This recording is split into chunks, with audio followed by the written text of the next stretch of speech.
Sometimes you have to give people credit where credit is due. And I was watching the Piers Morgan show today, and I do believe this was one of those occasions.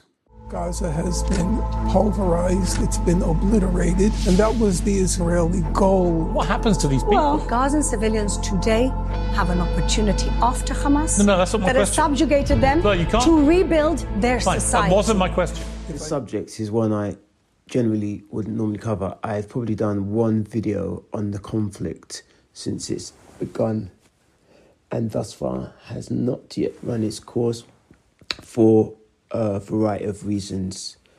And the obvious ones is it's very polarizing and almost, if not more, divisive than the Trump and anti-Trump debate, you could say.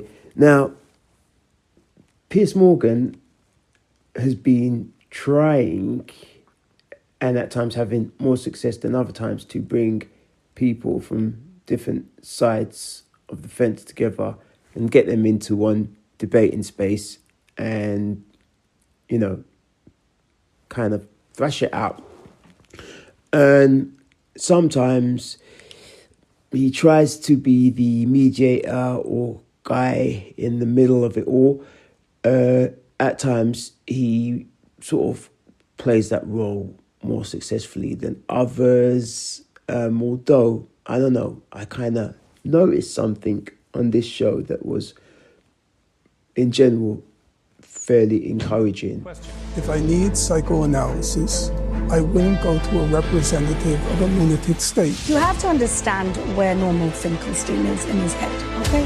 First of all, he doesn't believe in the existence of the State of Israel. So it's very difficult arguing with somebody that doesn't believe he should exist at all. We left into your imagination. Excuse me. Keep In your imagination. The Nazis needed the cover of a war in order to carry out the final solution. Everything this man talks about you made your point. is a blood You made your point. libel. I want to ask. And he's having his 5 minutes in the sun. Okay. Because today it's trending All right. to hate Israel and hate Jews. That's the short answer. My answer He doesn't have short answers. that's correct. And I would in no way regard myself as one of his biggest fans at all. Although, the funny thing is, I've watched the show on and off since he went independent. And I've kind of noticed a progression, very gradual. And he seems to be figuring this whole social media, independent journalist, YouTuber, content creator,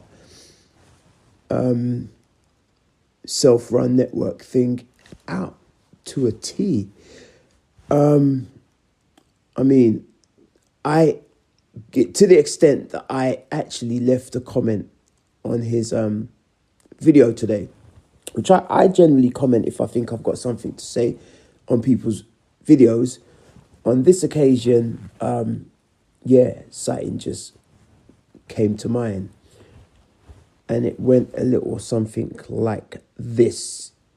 And by the way, I'm putting the link to the original video to the show in the description so you can find that. And my comment went something along these lines. So, Piers did well bringing these two opposing views together. And just to interject, this is really what gripped me and got me to sort of put pen to paper, so to speak. Or shall we say, finger to QWERTY keyboard, or in this case, tablet or mobile device. Anyhow, without further ado, this is what I penned. Piers did well bringing these two opposing views together to debate this so troubling conflict. I don't always agree with Piers on this one, credit where credit is due. He's really figured out this podcast arena and is gradually creating formats I think many will follow in this new, more independently driven space where the show host sets the tone. What an unexpected journey over the last 12 months or so It's been like watching Rome being built in a digital social media form. Very interesting. And I do think it's very interesting watching his progression. I think he's starting to really establish something in the YouTube space, where previously some of the legacy media hosts and more established celebrity type commentators would turn up their nose at the sort of content creation world, or the citizen journalist world, or however you want to describe it. And when he moved over to YouTube and started to do what do his thing, I think he's really now starting to create some kind of okay, he's not Joe Rogan, although, in this arena, I think there's still room for innovation. And I surprisingly to myself, will now class him as one of those very said innovators. I'll leave it there.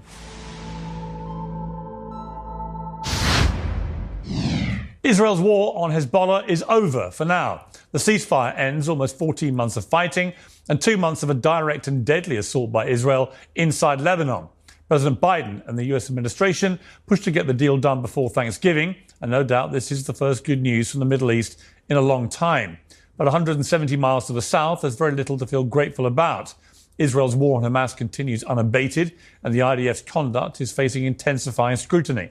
Prime Minister Benjamin Netanyahu and sacked Defence Minister Yoav Gallant face ICC arrest warrants for war crimes. Reports by the New York Times and others accuse the IDF of habitually using captured Gazans as human shields. President Trump has assembled a stridently pro-Israel cabinet with little patience for his critics.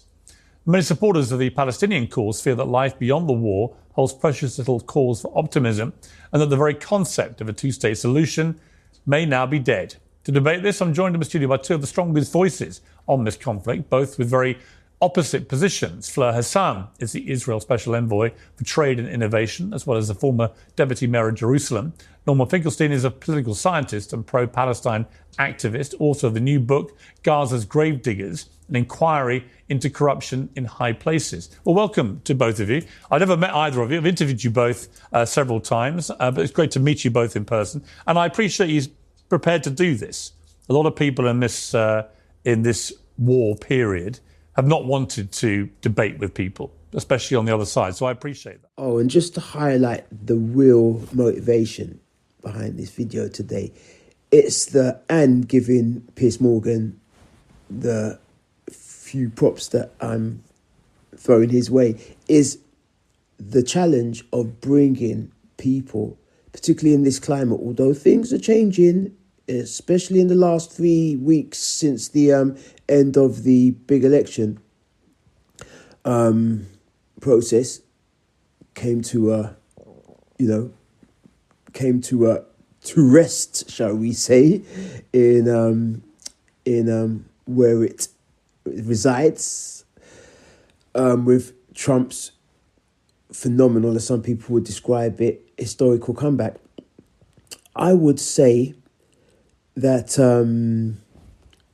to bring opposing sides together, and these are often people who you see all over social media and the legacy media, and in many cases you could attribute some of them with being spreaders of propaganda or just expressing their point of view.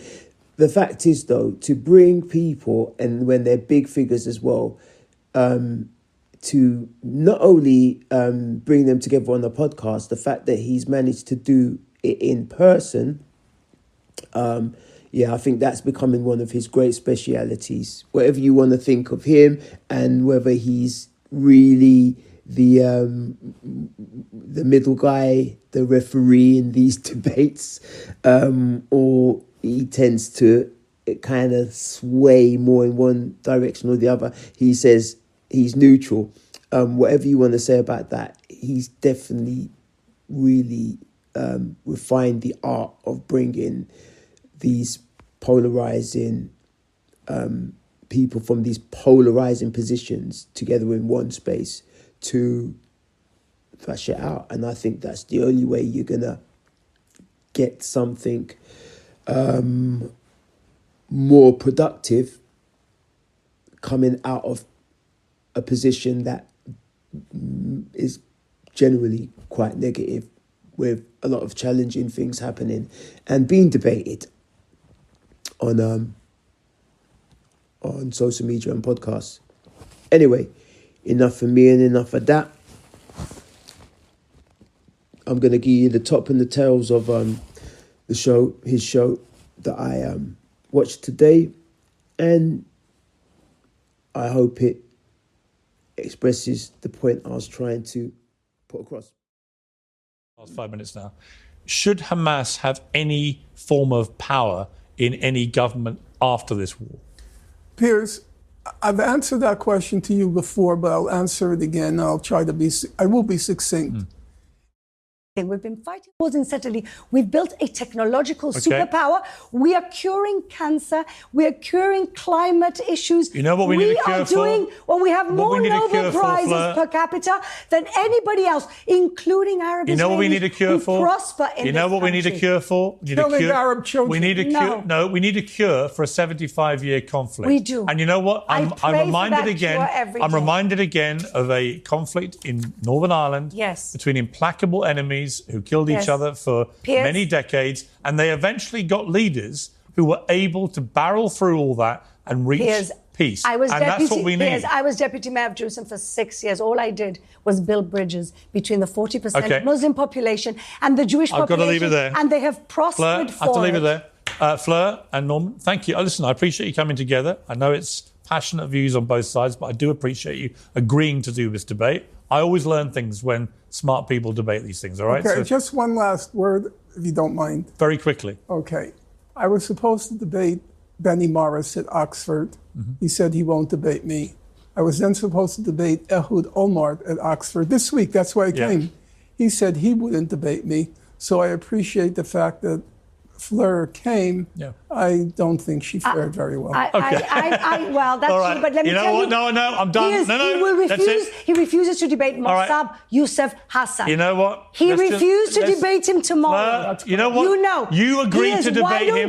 He agreed to debate you. Piers, and the debate Piers, can I ask you to invite Mossab to debate him on your show? The beauty of my show is we get people on and they do debate. Piers, I've got to leave it there, Fleur. Mossab to debate him on your show. He will refuse. We will decide who we get on our show. But I'm leaving it there, Norman. Yeah, there you Norman, go. I'm going to leave it. Norman, if you want another plug for your book, we've got to leave it there. I want to leave with a mention. Debate Mossab. Debate Mossab. Guys, continue it out the back. Mossab. All right. Norman Finkelstein, the author of Gaza's Gravediggers, an inquiry into corruption in high places. Thank you. Good to see you. Good to finally meet you. Fleur, Hassan, great to see you in person. I enjoyed the debate very much. Thank you.